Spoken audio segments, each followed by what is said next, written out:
Wednesday night slides on Tuesday, number 47. Thanks for joining. As I was saying, we got a variety of things. We got some non-train stuff. We have some train stuff. We're going to go back 30 years today for the finale here. So with that, away we go. You all should be seeing the title screen. Is that correct? Correctamundo. There's Okay, Peyton. great.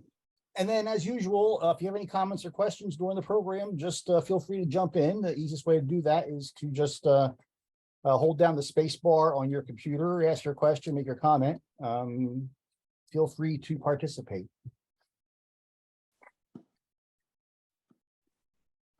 All right, here we go. This is a shot of a dam. We're actually in Millville, New Jersey. And Millville, New Jersey has a large lake, Union Lake, largest man-made lake in the state. It was built to serve the different manufacturing companies located along the Morris River. The Morris River is spelled like the man's name, Maurice, but it's actually pronounced Morris by the locals. The dam and its earthwork run about actually about a quarter of a mile. It's pretty large. And at one time, the streetcar line between Millville and Bridgeton crossed over the earthwork and over the dam on its way west. Anyhow, I'd heard about a hydroelectric plant that still existed along the Morris River just below the dam here. I had no idea it was there. So I started poking through the woods and came out. I saw this building here. This is all land that was pretty much the biggest industry here was Millville manufacturing. And I went past this building here on my way back, and it's about a quarter of a mile walk back into the power plant. And this is a look up the Morris River at some of the older buildings that still exist from Millville manufacturing. And as I came out through the woods, and there it was, this abandoned hydro plant. I had no idea it was even here. So I poked around inside, got a nice spiral staircase. The hydro wheel is still there. I discovered later this is all city property, and the city hopes to extend their river trail walk up to this plant and beyond, but include the plant as part of the trail. This is up on the second floor. The spiral staircase was in really good shape, anchored firmly, no worries going up it. So up the spiral staircase to the second floor. Looked around. And looking out the window, it's the Morris River out there. Now, Millville Manufacturing Company was owned by the Wood family. The Wood family has a history going way back in Millville. And their biggest, one of their biggest achievements was Millville manufacturing. In fact, I went to kindergarten. I lived in Millville till I was 7. Went to kindergarten at the R.D. Wood School, named for Richard Wood, one of the Wood brothers from the early 19th century, early to mid.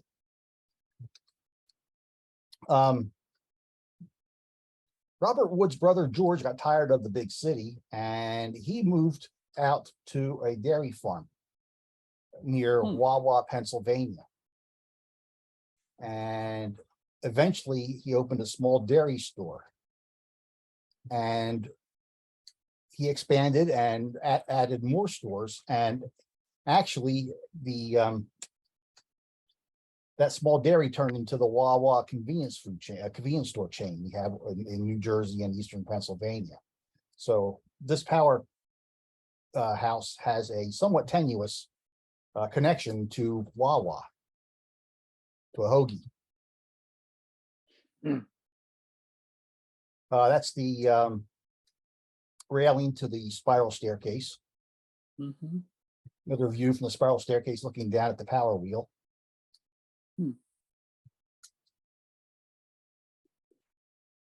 And looking out onto the Morris River, there is a river trail already in place on the far side of the river. You see the bridge for that trail over there. Millville wants to build a second trail on this side of the river as well.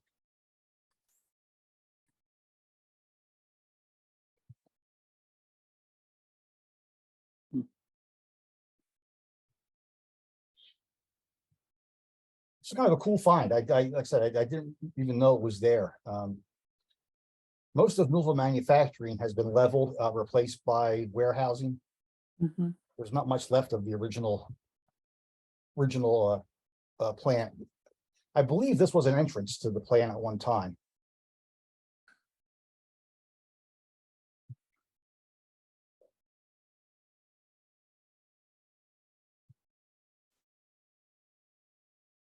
And I found this guy sitting in the Morris River. I found something else when I was coming out of the woods from the power plant. I found an abandoned Cookie Monster. I'm not sure why there would be an abandoned Cookie Monster in the woods, but a little bit spooky. I don't know. Yeah, moving on to some other stuff here. Let's get to the trains. This is what I did mostly in December. It started off on the first Friday. Woodstown, New Jersey has its candlelight tour. And our new local railroad, the Woodstown Central, brought in their Baldwin locomotive in a caboose and hosted Santa Claus for the event. Here's Santa in the caboose. And the Baldwin all decked out with and they have a live nativity scene right next to the locomotive.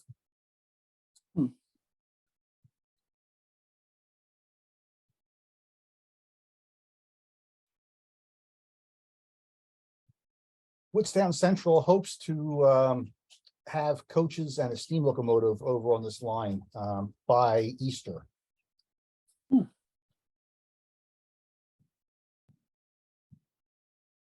So when are you setting up the first charter?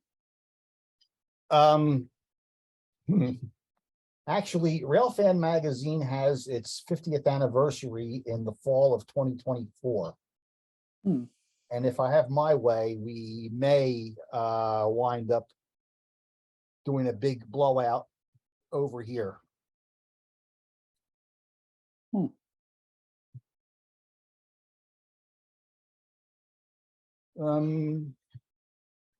Lost my cursor. The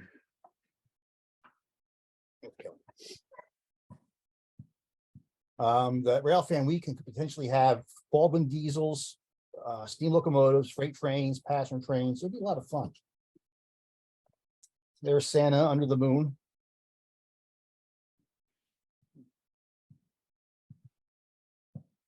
And then they have to go back across Memorial Lake in Woodstown to get back to where the locomotive is currently stored over near Salem. So I set up my flashes on the Main Street Bridge, which is quite a ways away from the railroad bridge, kind of aimed them in the general direction. Couldn't see a thing except for the locomotive's headlight. Had to guess roughly where the locomotive was in relation to the trees and stuff. I did give them a heads up though that I was going to be out there, so they slowed down and came across the causeway real slow. When I got this shot here, just more like a test for some future ideas I have. For instance, the steam locomotive probably won't have Scotch light on it. I had to go out to Cincinnati to do a banquet program the first full week of December. And on the way out, I stopped in Zanesville, Ohio, and found these ex-Monongahela Super 7s sitting around.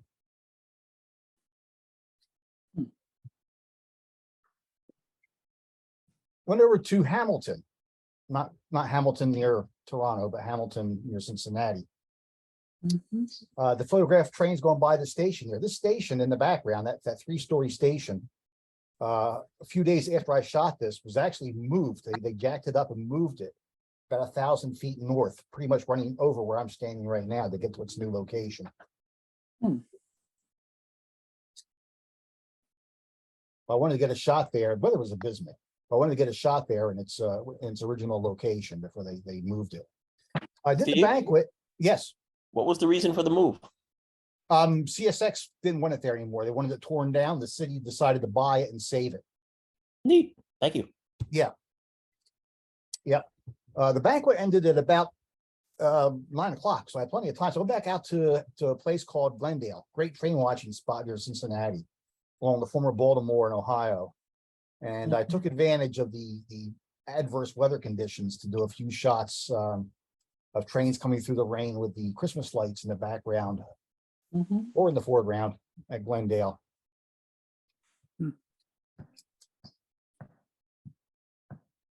And it's amazing what you can do with digital cameras these days. This is like a handheld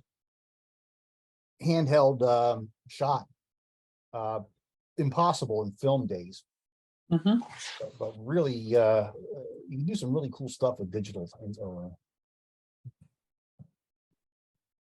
Next day, I drove home, made a stop in Washington Courthouse to shoot this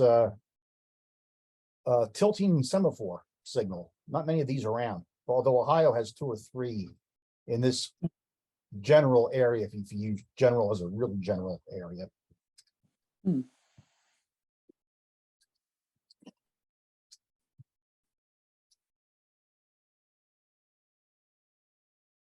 And somebody told me that Washington Courthouse had a steam engine on display in the park. I was expecting like an 060 or something like that. Wound up, it was a pretty good size ex-Chesapeake and Ohio 284. Wasn't expecting this.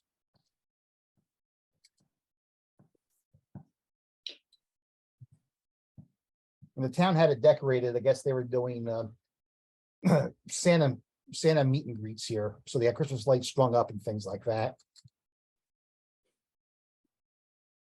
Then I went over to Chillicothe, and this is a going away shot of a coal train with a distributed power unit on the back pushing.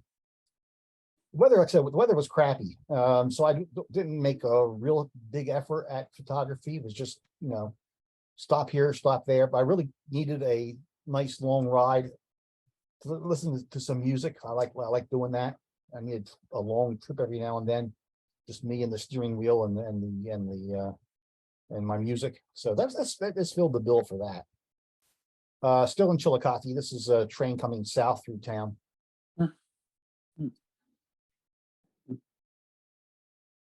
And then I stopped in Parkersburg to see if I could shoot anything on the Belpre Industrial, but I didn't see anything there. And then I actually made a wrong turn in Frederick, Maryland, getting off off I-70 to go to a convenience store, and the wrong turn took me to the Mark shop. So of course I stopped and took a picture. Next big thing was the Santa trains hosted by the Tri-State Railway Historical Society in North Jersey. They run trains using New Jersey Transit equipment. And they sell out. They run 3 trains and they're just like 8 cars, and they're sold out every year. Here we see the train with New Jersey Transit's Heritage Jersey Central unit leading, going through Mountain Lakes. And the return trip, train's pushing now. So it's push-pull train. Train's pushing now, heading back to Lincoln. This is going through Lincoln Park. The second unit is NJ Transit's other Heritage GP40.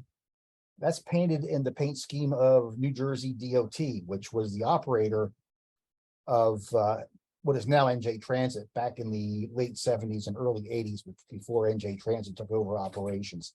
They're kind of the interim operator between the historic railroads and the state-run agencies. Coming through Boonton, on the left is the collection of the United Railroad Historical Society. That's their shop in the background there.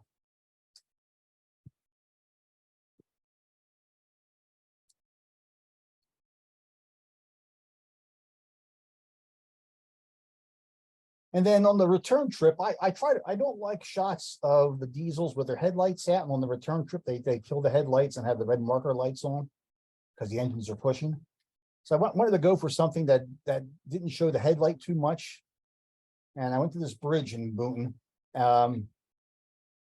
Not sure if I'd like it with all the clutter or not, but I took the shot, and I actually kind of like the shot. I think it's fairly cool. This is a regular service New Jersey Transit train going past Powder Mill Pond near Mount Tabor, New Jersey. This train would be on the Morris and Essex, the line that runs from Hoboken Terminal to Dover. And then this is in Denville. That's the Santa train coming in on its third trip. Denville is the turnaround point.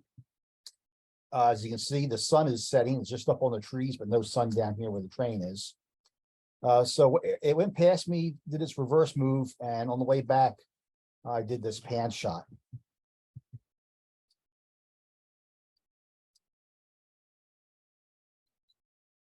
And here it is pushing away back through out of Denville. As you can see, the headlight is out on the return move here. Just the red marker lights on the nose are lit. Went over to Strasbourg for a day. Can't go wrong with Strasbourg. They had 2 trains running, sold out trains right and left for Santa Claus and late before Christmas and all kind of things. One of my favorite tourist line locomotives, Canadian National 260 number 89 was out on one of the trains. And Norfolk and Western 480 number 475 had the other train. Here's the 89 coming up to Carpenter's Crossing. And here it is at Carpenter's Crossing. Up on the hillside is the oldest cemetery in Lancaster County, Pennsylvania. I thought the shot might look kind of cool as a black and white, so I converted it. And here's 89. The weather wasn't too good on this day either. When the clouds cooperated, the shots were spectacular. When they didn't cooperate, like here, the shots were but I used the cloudy shots to take angles that you can't get when the sun's out. So I'm actually on the north side of the tracks here shooting. At Lemon Place Junction, that's where they turn around on their trips from Strasbourg. Lemon Place, they're right up against the Amtrak's Harrisburg line. Here is the Pennsylvanian going through Lemon Place Junction with the tourist train on the right.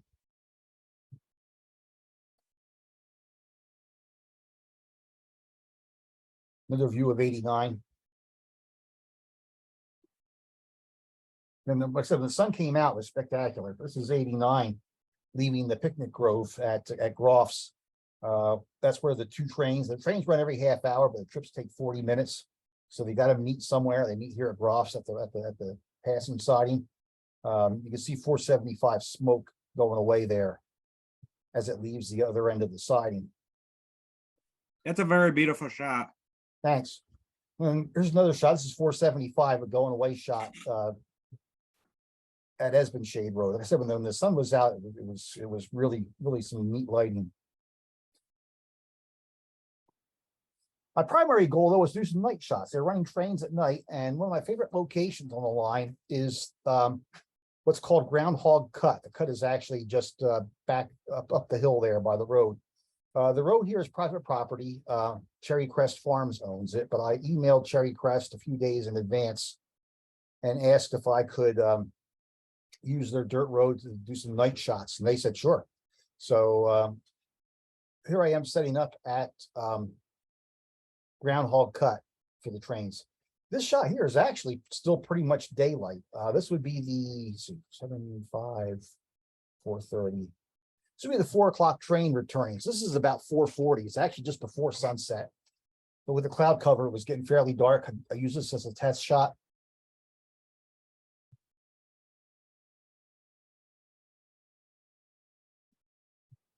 Half an hour later, 475 came through. Once again, it's not quite dark yet, but now we're getting the effect.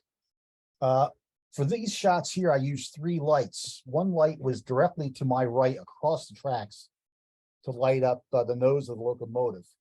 The second light was down pretty much at that tree, but out in the field off to the left, pointing back at the back of the train. Then 15 or 20 feet beyond that was the third light pointing back towards me to light the locomotive with glint light. So I did notice though, when I took this shot, that I had a lot of flash on one branch of the tree there on the left-hand side. That was caused by the flash that was pointing towards the back of the train. So I took that light and I moved it a few more feet further away from where I was. So I really wanted to keep that first tree backlit and not light it directly. So here's the first train after dark, 89, coming through. I really like the way the branches popped out backlit. And that I made into a black and white as well.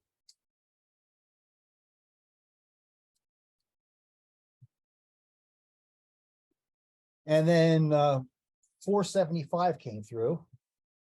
I moved closer to the track, same lighting setup. I moved closer to the tracks.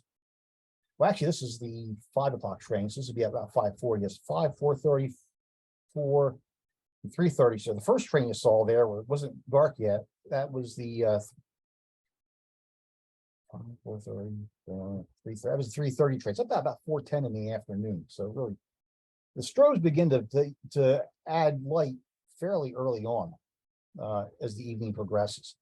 Had a 2-hour break after this until the 7 o'clock train. I was going to set up down at the station, but then I ran. This is black and white as well. So I set up down at the station for the 7 o'clock train when it came back. Before it left, I was down there. This is all handheld existing light stuff.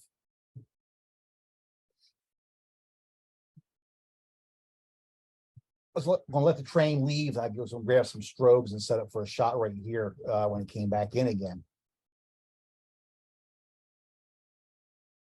And here's the train leaving with the conductor on the back.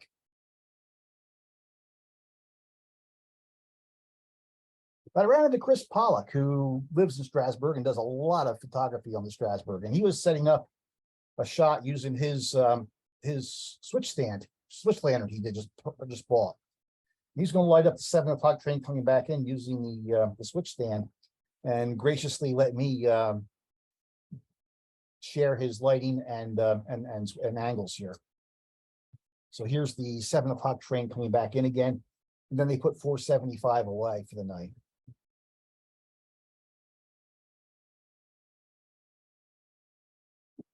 The next weekend, I was up in Reading, Pennsylvania. This is in Molino on the Reading and Northern. Reading and Northern had Santa Claus trips running out of North Reading that were steam powered, but they also ran a rail diesel car trip from North Reading all the way to Jim Thorpe. And this is the RDC trip going past the Molino shelter, not far from Port Clinton. Then it was down to the steam power trains. They were using Pacific number 425, the 4 1/4. This is going through Mooresville. The 4 1/4 is going down for its 15-year rebuild this winter. So I knew this would be the last chance that I would have for quite a while to photograph it. And I wasn't sure what paint scheme it would come out in once they did the rebuild. I hadn't got many shots of it in its current scheme here. So I really wanted to get out and shoot it. I was going to shoot it 2 weeks prior on trips out of Tamaqua, but the weather was abysmal, so I didn't go up there for those. 4 1/4 was on one end. On the other end was the 2011. This is the train coming back also through Mooresville. This is where Dave Homer saw me. And you see the smoke from 4 1/4 being towed backwards there in the distance. This is the second trip. This is near Port Clinton. This is the telephoto view, but my primary shot here was going to be coming underneath the former Pennsylvania Railroad Bridge.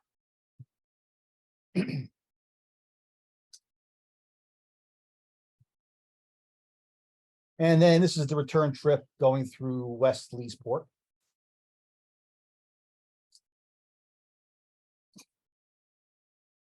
And then, in between that, the NRFF, the North Reading Fast Freight, left North Reading on its way up to the anthracite fields. And I got it going through West Leesport. And then behind him was the last of the 3 Santa trips with the 4 1/4.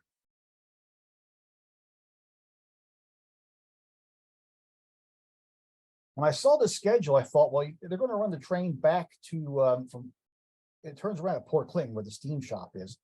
When I first saw the schedule, I thought, oh, they're going to run the train back to North Reading, and then the 4 1/4 will lead the Deadhead train back up to Port Clinton for the night. Well, no, it didn't. Unfortunately, when this train got to Port Clinton, there was no need to drag 4 1/4 back down to North Reading, so they cut it off there. I did stick around to get a night shot of the returning 3 o'clock trip, going past the old mill in west of Eastport. I had initially wanted to do a shot here from just the other end of the train, more or less, the 4 1/4, but like I said, it wasn't on the Deadhead move going back. And then I recently went up to Philadelphia to take a look at their shop, the Woodland Shop, located on Woodland Avenue. And I left about an hour and a half early, so I could just cruise up Woodland Avenue and do some streetcar shots. I do a lot of photo charters in Philadelphia using SEPTA equipment, but Woodland Avenue is too busy to do photo stops. So this is areas that I really don't have a whole lot of photo coverage on.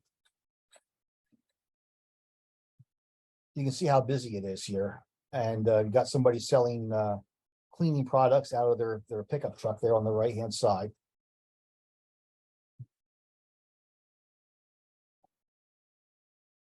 The car you see here, one of SEPTA's 121, I believe it is, Kawasaki built streetcars from 1980. These have been in service now for 42 years. And the most amazing thing is every single car that SEPTA purchased back in 1980 is still running. No car has left the roster in that time.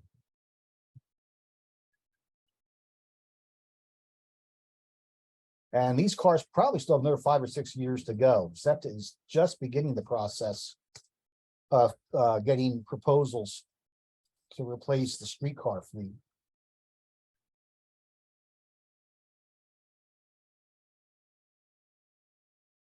This shot here is a black and white. I took it off of this color version of the shot, looking back sort of into the sun.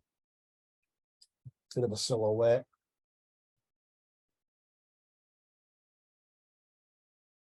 And you can see a streetcar in the background, perpendicular to Woodland Avenue. That's going back into the Woodland Shop, which is my ultimate destination.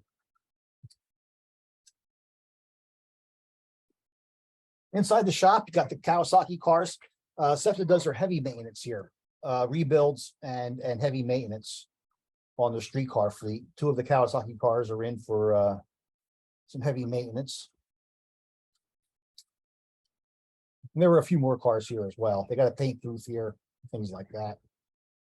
They also do work on the PCC2s they got from Brookville many years ago. These would have run on Route 15. Route 15's been shut down now for a few years. While the route was shut down for construction on nearby Interstate 95, which took out some of the streetcar tracks. They figured while the Route 15 is shut down for the construction project, let's rebuild all the PCCs, which is what they're doing here at Woodland. Here we see some truck assemblies, a few boxes of parts. You can tell because they say parts on them. And here's the rebuild process. This is one of the 4 cars that are in the shop right now. 4 are finished. 4 are in the shop. There's a total of 18 cars they can rebuild.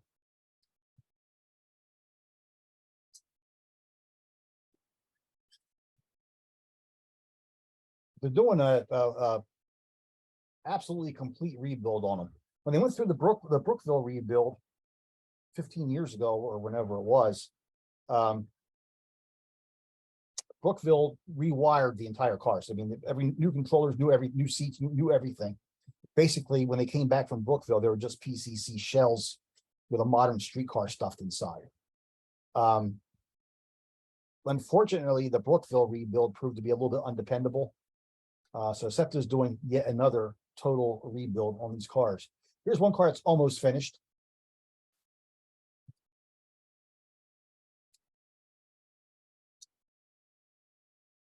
And underneath the car, that's the bolster for the truck, and there's the truck there, just beyond it. Looking out from underneath that car, we see another car up on the jacks next to it.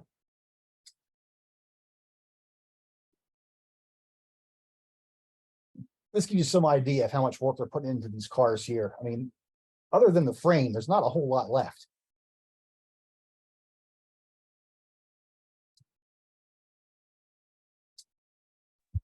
Quick question, Steve. Yes, sir. When they're doing their work, have they kept the destination signs as roll blinds, or are they digital? No, all the PCCs got digital roll signs between the Brookville rebuild and when they were just retired or just taken out of service. So everything is digital now. All right. There's some body work going on this car here.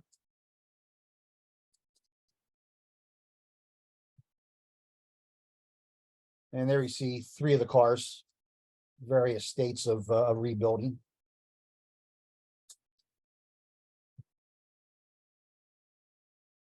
So that's what I did in December. Now to finish off the program, let's go back 30 years.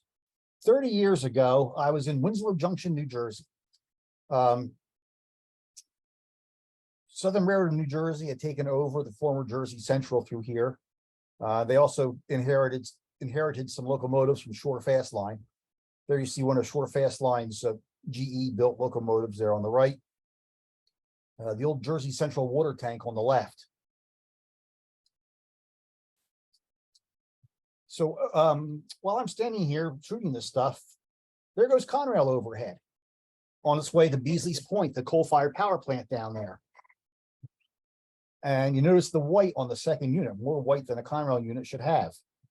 It was the unit that had been painted for the U.S. Olympic bicycle trials, which were held in Altoona in June of 1992, which would be about 6 months prior to these shots being taken. So I'm like, hey, that Olympic unit is going to lead on the way back. I'm going to chase this train down to Beasley's Point and then chase the return trip so I can get that Olympic unit. So off I went, and the train got down, went down through a place called Dorothy, and at Dorothy there's a siding, and they dropped their train in the siding and ran from here just light units down to Beasley's Point. Here we see the train, the locomotive separated from the train, and pacing along.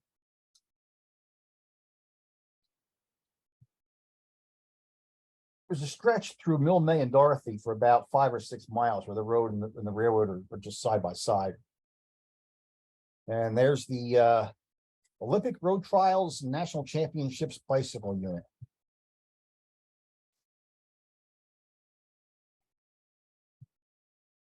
And here it's going through Tuckahoe past the Pennsylvania Reading Seashore Lines Tower there. Tuckahoe was where the lines to Cape May and the line to Ocean City split.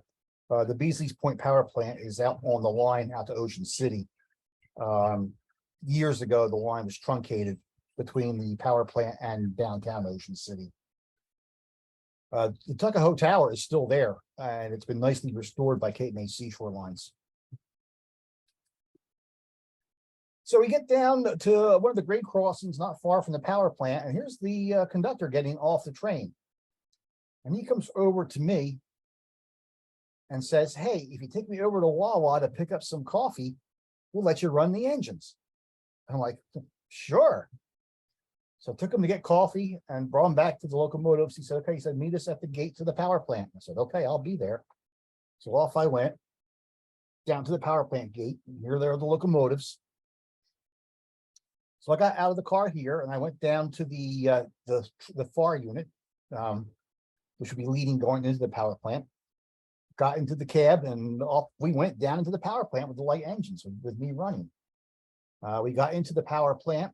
The conductor got off to process the paperwork. While he was doing that, me and the engineer came back up to the cab of the 6373, and I ran it back up to my car. So here I am at the controls of the Olympic bicycle unit.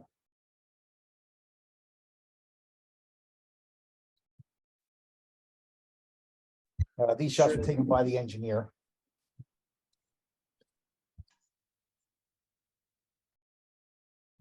And here's the train leaving the power plant with empty hoppers. Just this past year, the plant was demolished. It was decommissioned back in 2019. It was demolished this year. They imploded that big smokestack you see in the background. That came down earlier this year. So the chase was on, coming out of the power plant, heading back up now with the bicycle unit leading. And the shot I really wanted was this shot here, coming across this marsh near Petersburg, New Jersey. Here we are back in Tuckahoe again.